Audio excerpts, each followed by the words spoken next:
Giving book recs based on your favorite Barbie movie as a kid.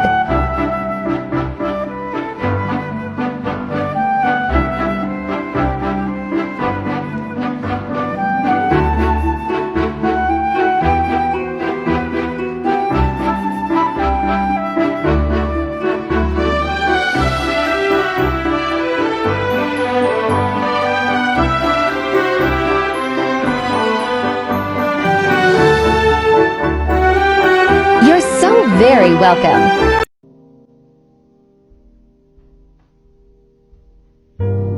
I can't do this today. I can't do this.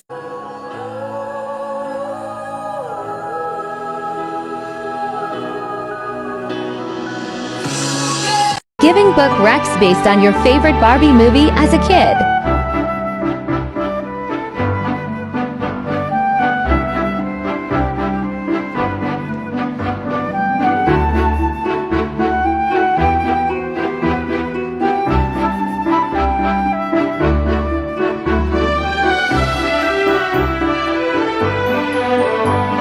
You're so very welcome.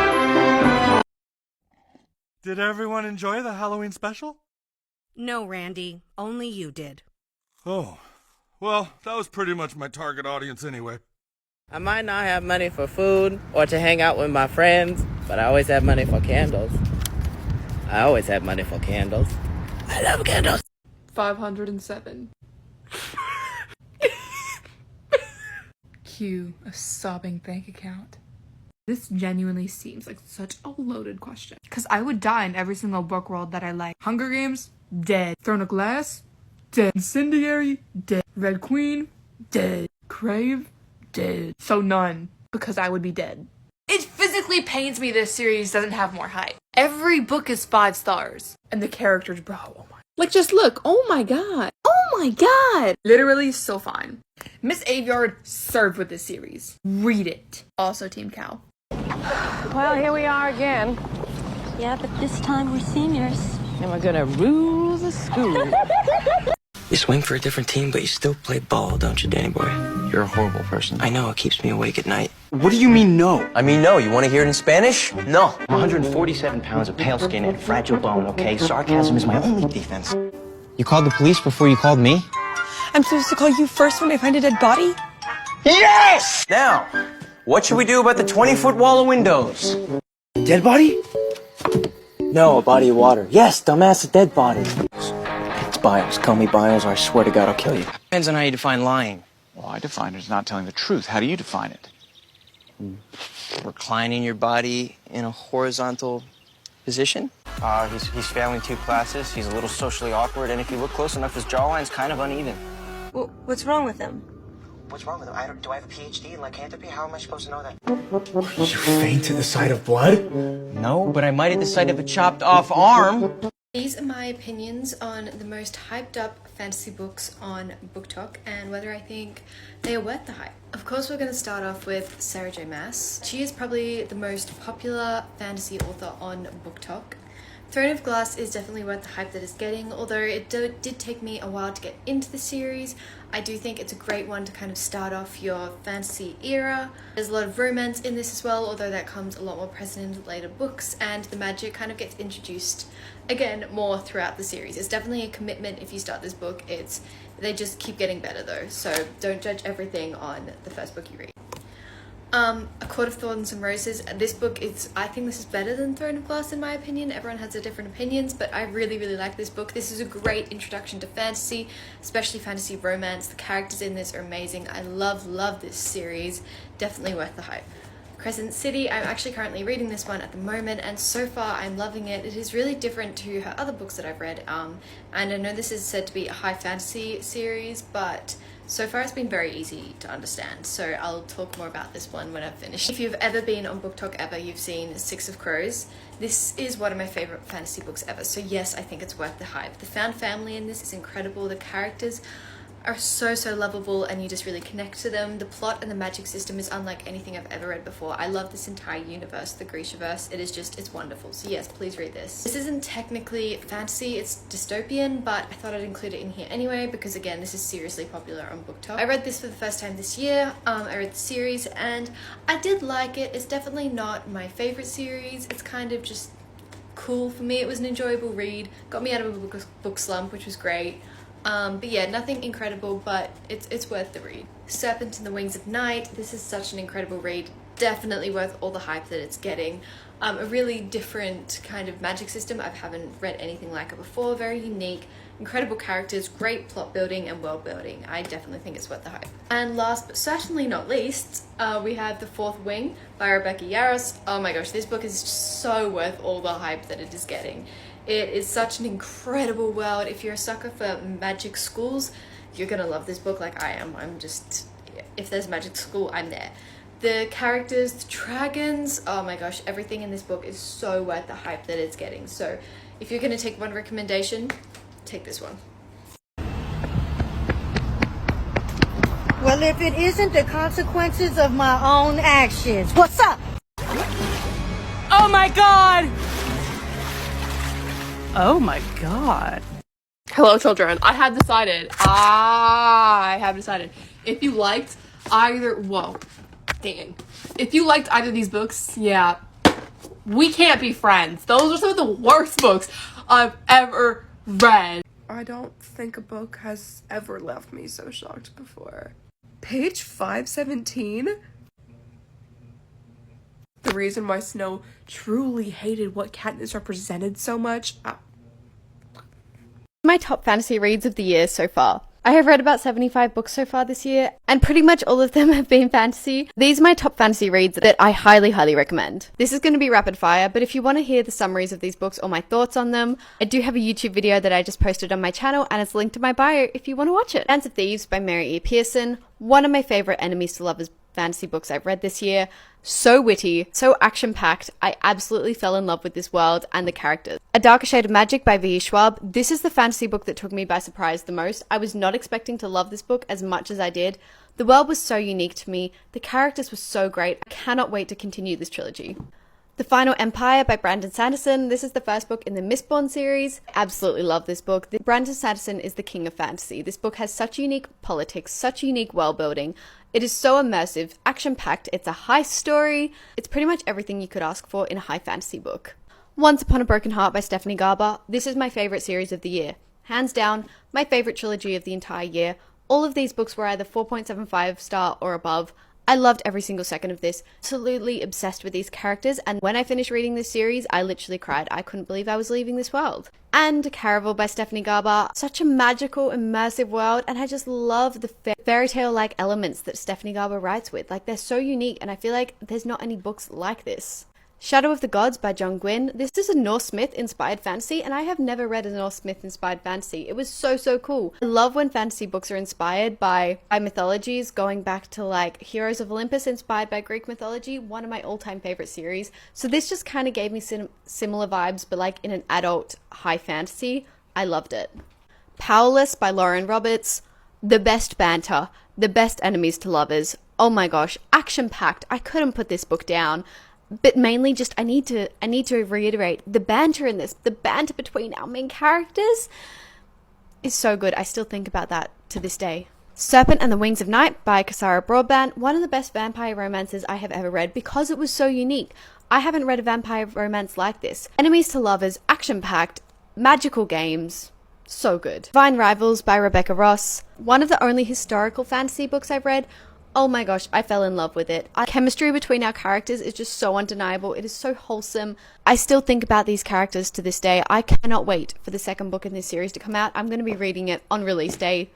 Oh my god. And finally, Swordcatcher by Cassandra Clare. This is a new adult series by Cassandra Clare. This isn't related to her Shadowhunter series, and it was so much better than I was expecting. Very political, incredible character building and world building. I am so excited for this series to continue. Hi, hello there, hi. Here are my favorite enemies to lovers book recommendations in 60 seconds. The Angelfall trilogy by Susan E. My Queen Susan E. did not hesitate with this trilogy. It's dystopian meets fallen angels, and is it perfection. And I know some of y'all have a Greek mythology addiction from 6th grade. So here's a touch of darkness. Yeah. She a little spicy, but she's good. She's got pretty covers, like, Very much also, I would burn the world down for you and destroy everyone if you were even so much as given a paper cut. Incendiary by Zoraida Cordova. Zoraida Cordova is quite frankly possibly the love of my life. Just for writing these books. Castian has very much bi-wife energy. You can't tell me Ren's not a little fruity. I mean, yeah. And lastly, my favorite book of all time. These are some books I bought because of their cover. This video is honestly just an excuse to show you my new hardback editions of Caraval. I am literally obsessed. I don't think I've ever loved a book series more than this. Like, I am obsessed. Like, look at these. Have you ever seen a more beautiful series? Like, honestly, they put me in awe. Speaking of Stephanie Garber, the Once Upon a Broken Heart trilogy, but more specifically, the second book and the third book, like, these editions are stunning. I am obsessed with these. Literally some of the prettiest paperback covers I own. The Mirror Visitor series by Christelle DeBeau. The cover art on this absolutely blows me away. It is so intricate and so well designed. And also matches the vibe of this book, like, so well. I actually read this one because I just picked it up and it's a new release, but Yumi and the Nightmare Painter by Brandon Sanderson. Like, I'm obsessed with this cover art. This cover art is absolutely stunning. If the cover artist is out there, like, you did an insane job on this. This is incredible. I haven't even read this book and it's one of my favorite books I own. It's stunning. And of course, the Magnolia Parks independently published covers. I am so glad that I own these, like, traditionally published versions before they kind of ran out of stock, because these are absolutely stunning. Like, I am obsessed with this series and their covers. They are so unique and they just give off the perfect vibes for the series. They're dramatic, they have a bit of flair about them. I'm just obsessed. My guide to the entire Grishaverse series and what to do if you don't want to read the Shadow and Bone trilogy before reading Six of Crows. The Grishaverse by Leigh Bardugo is basically made up of 3 different book series. First of all, starting with the Shadow and Bone trilogy, moving on to the Six of Crows duology, and finally the King of Scars duology. Obviously, the Six of Crows duology is probably one of the most hyped up, like, fantasy series on TikTok, and is personally one of my favorite series. However, a lot of people don't want to have to read an entire trilogy just to understand Six of Crows better and get a better reading experience. Look, fair enough, while I absolutely love this trilogy, it doesn't really compare to Six of Crows. The Shadow and Bone trilogy basically introduces you to the world, the magic system, politics. We get introduced to some key characters, make themselves present throughout the series. However, it is not vital that you read these books before going into Six of Crows. If you don't feel like reading all of these, I can just read Six of Crows duology. However, I do recommend looking up a summary of the magic system, which I will give a brief summary in a second. Looking up a summary of the Shadow and Bone plot just so you have an understanding of characters and how the politics works in this world, because you may be a bit confused going into this. When going into Six of Crows, you're kind of expected to have an understanding of the magic and the politics and the world that this is set in. For a little summary of the magic system, which is probably the most important thing you need to know about before going into Six of Crows, you're basically set in this world where certain people are called Grishas. These Grishas have magical abilities that are usually in tune with the elements. So for example, some people have control over wind, over water, over fire. The way you figure out if you're a Grisha is you're tested at a very young age, test your blood, and from then on you will go to either Grisha school, will teach you to control and use your powers, or you will just grow up as an ordinary person. Those are a few of the key concepts you need to know before going into this world. But if you don't want to read the Shadow and Bone trilogy, I definitely recommend going and looking up an in-depth summary on the trilogy, just so you know some characters. And I'm not going to talk about, like, the main plot points that you need to know before going into Six of Crows, because I don't want to spoil the Shadow and Bone trilogy. And then the King of Scars duology, which I think is severely underrated. I loved this duology. We are following characters from the Six of Crows and that are kind of present in Shadow and Bone as well. So I would definitely recommend reading at least Six of Crows before you go into King of Scars. Otherwise, you will be quite confused about all the characters. The reason I love King of Scars so much is that you're so immersed in the universe by the time you get to this series. You have such a great understanding of all of our characters. So then you see them all together at once, and honestly just makes me so happy. So in summary, if you don't want to read the Shadow and Bone trilogy before reading the next duologies in the series, research the political system, research the magic system and some key characters in Shadow and Bone, and you should be good to go into reading Six of Crows. They say all's well that ends well, but I'm in a new hell every time.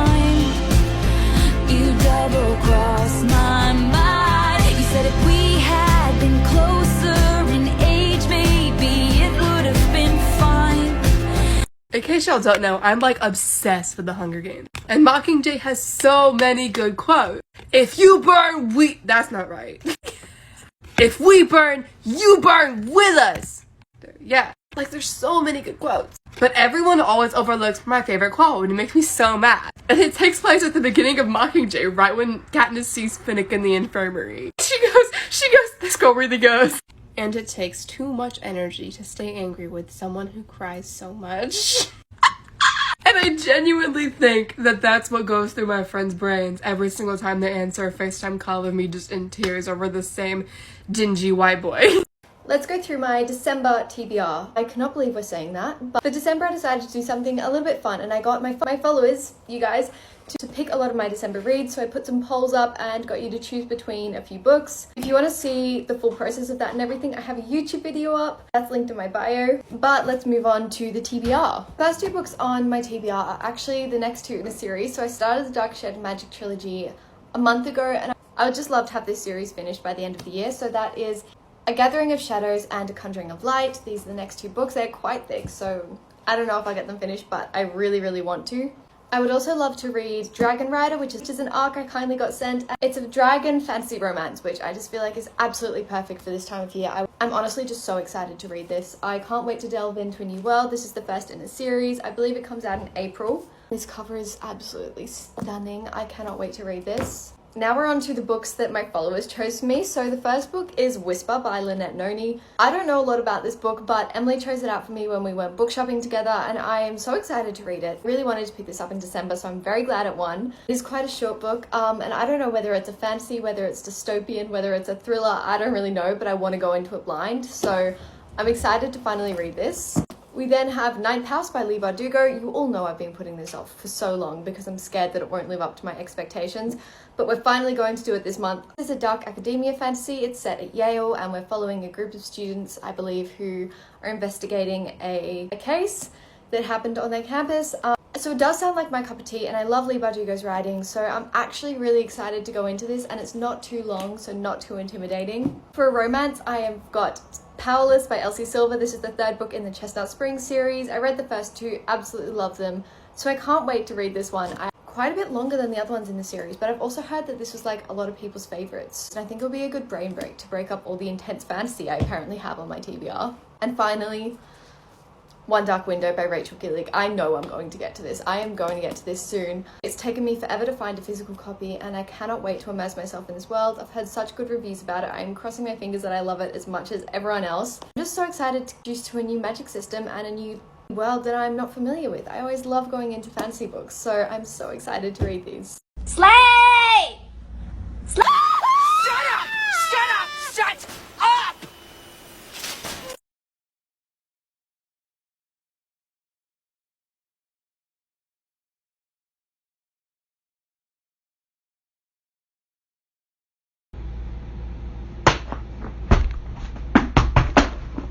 That was my first ever book talk. So, I mean, happy 1 year book talk anniversary to me. I think it's really ironic that my first video was me literally beating the crap out of the Assassin's Blade. It just makes so much sense.